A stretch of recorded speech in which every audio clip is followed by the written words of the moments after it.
This presentation is Consultation on the Future of Provision at Drumduff Primary School.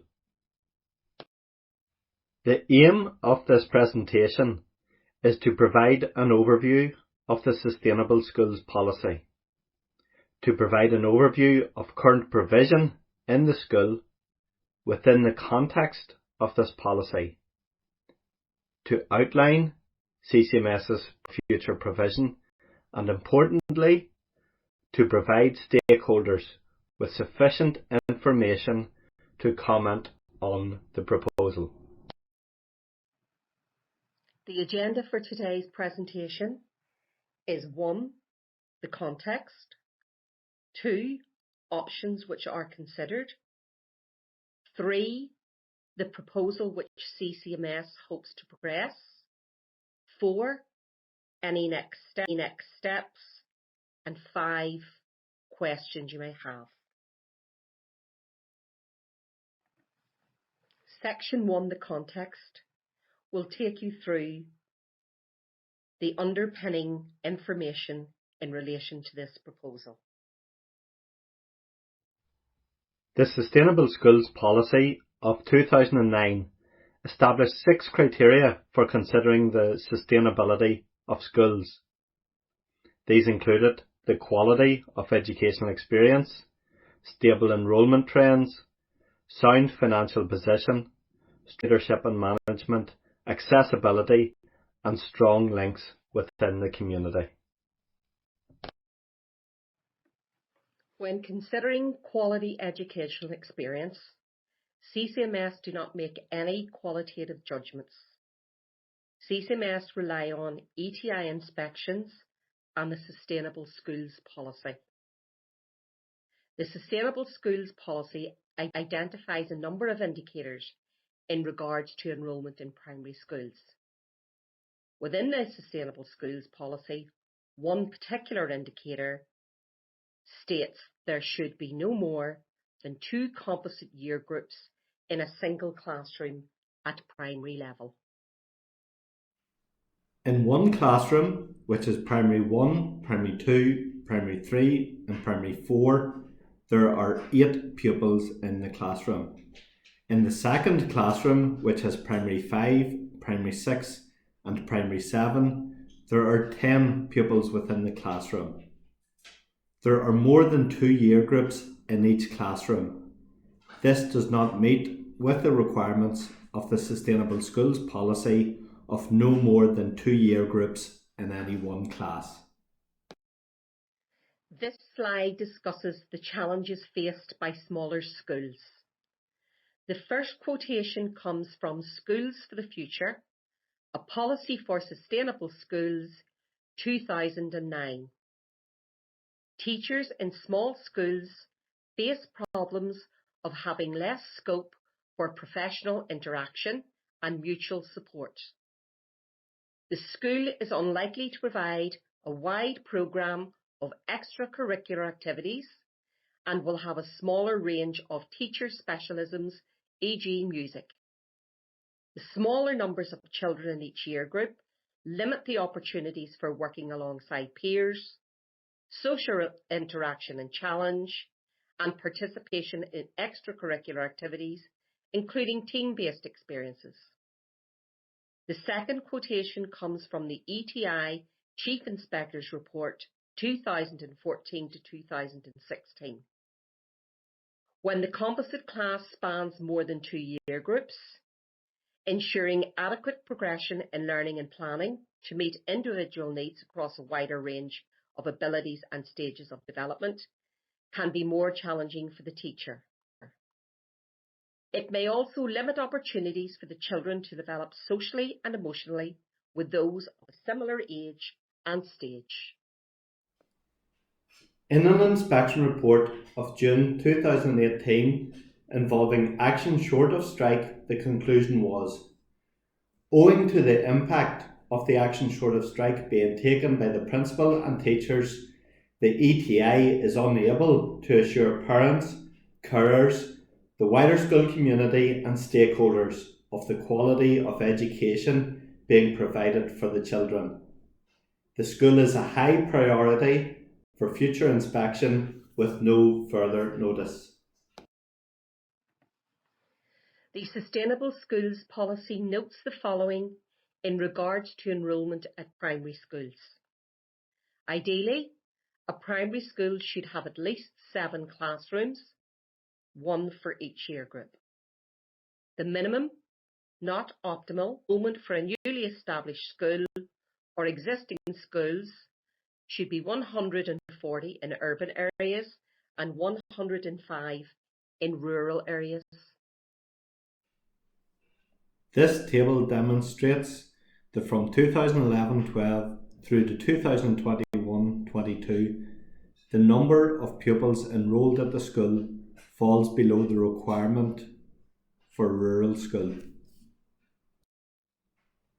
There is no evidence based on past enrolments or projected future enrolments to suggest the school can meet the requirement of the Sustainable Schools Policy of 105 pupils. The Northern Ireland Statistics and Research Agency predicts the population of children 4 to 11 years old in the Fermanagh and Omagh LGD to decrease by 7.5%. This slide now moves on to sound financial position.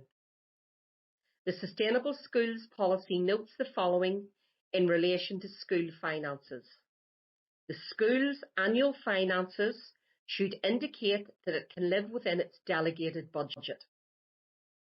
The school's financial trends should indicate that it will continue to be able to live within its annually delegated budget, and the school's 3-year financial plan, based upon realistic assumptions, should indicate that where there is a deficit, this can be substantially reduced or recovered. The school's budget is determined by a range of factors. These include the number of pupils, the size of the school building, principal release funding, and small school support. The school's Financial Plan 2021 to 2024 shows an increasing deficit. A deficit that at the end of the year 21-22 is 67,475. By the year 2023-24, the deficit is projected to increase to 174,791. The Education Authority's policy is that schools should not have a deficit or surplus in excess of 5% or 75,000, whichever is the lesser of their delegated budget. The school cannot work within the recommended parameters of plus or minus 5% of the allocated budget as required. The school's budget will face ongoing pressure. For example, it is anticipated that by 23-24 the school will have a financial deficit of 174,791. The Sustainable Schools Policy notes the need for strong leadership and effective management. The Education and Training Inspectorate, following an inspection of Drumduff Primary School in June 2013, noted there is highly effective, committed and strategic leadership provided by the principal.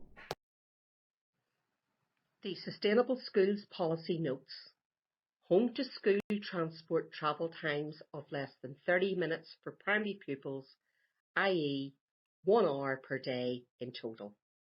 The school is therefore accessible to pupils who live in the local area. The Sustainable Schools Policy highlights the importance of the degree of parental involvement, the number of children in the vicinity attending, and the contribution of the school to the community. The school has strong links to the community, and the detail of this is included in the pre-publication. consultation documentation. This next section, options, will look at all of the previous areas that have been discussed within this presentation. We'll also take account of the additional information which is contained within the pre-publication consultation booklet, which you will have sight of, and the Q&A document, which you will also have sight of. This section will outline the options which were explored with the school.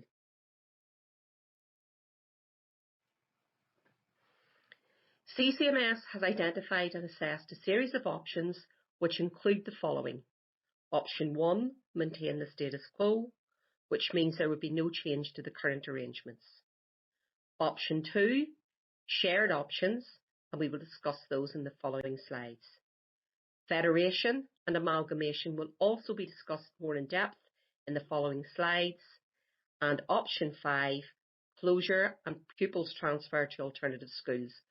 The following slides will provide commentary on each option. The first option is maintaining the status quo. This means the retention of the small school. It means the parental preference for the local school is maintained. It also means the school would continue to face the following challenges of more than 2 year groups being taught together in a single classroom, less than 4 teachers in the school, creating opportunities for staff development, low enrolments below the Sustainable Schools policy threshold of 105, and the ongoing financial pressure. This slide is going to look at the potential for shared or integrated options. There are a number of shared options that can be used by schools. Shared education provision is where schools from different sectors secure resources to carry out shared activities and classes. A shared campus model is where schools agree to locate on one site in order to maximise resources and facilitate closer working together. The shared campus model requires schools to address the challenges of the Sustainable Schools policy. A joint faith model is where the school is established 2 or more faith groups. Integrated education brings children from Catholic and Protestant traditions, as well as those of other beliefs and of no beliefs, cultures and communities together in one school.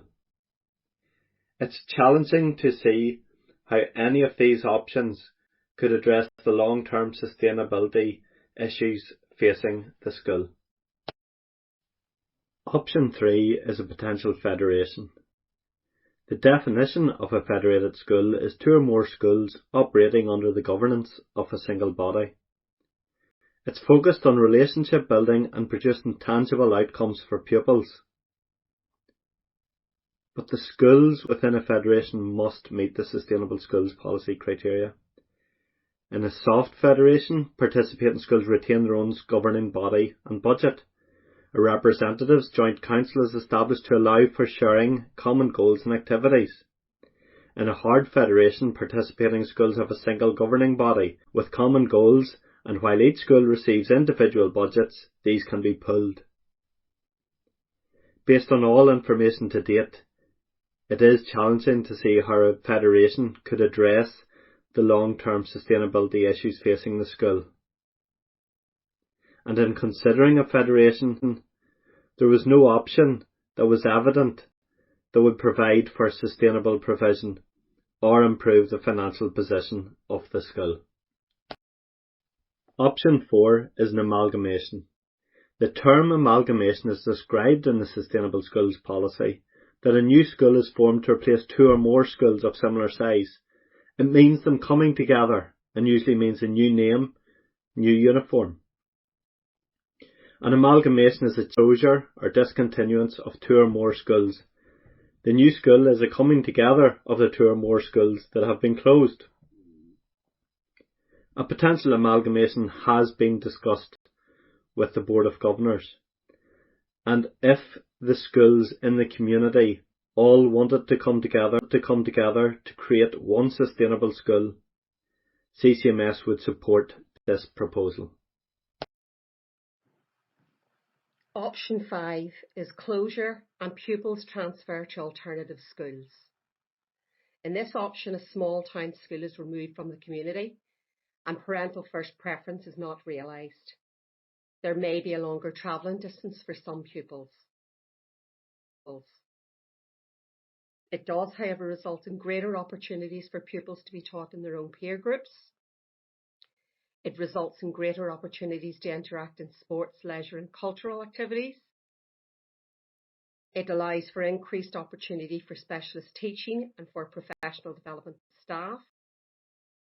It results in pupils being enrolled in a sustainable school, and it results in potentially greater long-term security for staff. The Equality and Rural Needs Acts. CCMS has a duty to screen all policies, procedures and proposals to assess their impact on and give due regard to any matters relating to Section 75 of the Northern Ireland Act 1998 and the Rural Needs Act Northern Ireland 2016. The responses from this stakeholder consultation will be considered prior to the completion of the final screening process. Section 3. The proposal. Having given due consideration to the issues and options, CCMS is proposing, in line with the requirements of the Sustainable Schools Policy, to close Drumduff Primary School with effect from the 31st of August 2023, or as soon as possible there.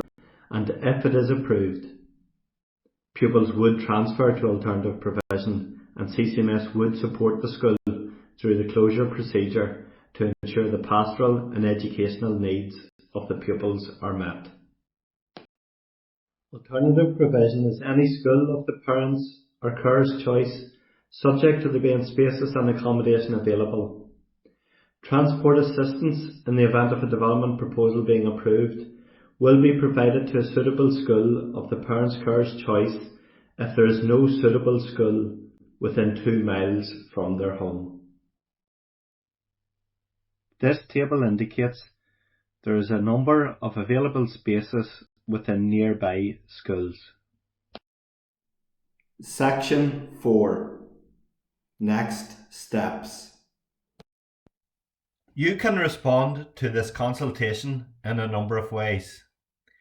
You can respond by post by sending your letter to the address detailed on the slide. You can respond by email on the email address included here.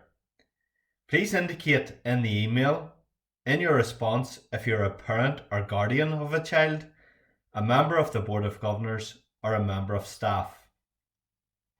You can respond online on the form linked within the website for this consultation. All responses are to be returned by the 27th of May 2022.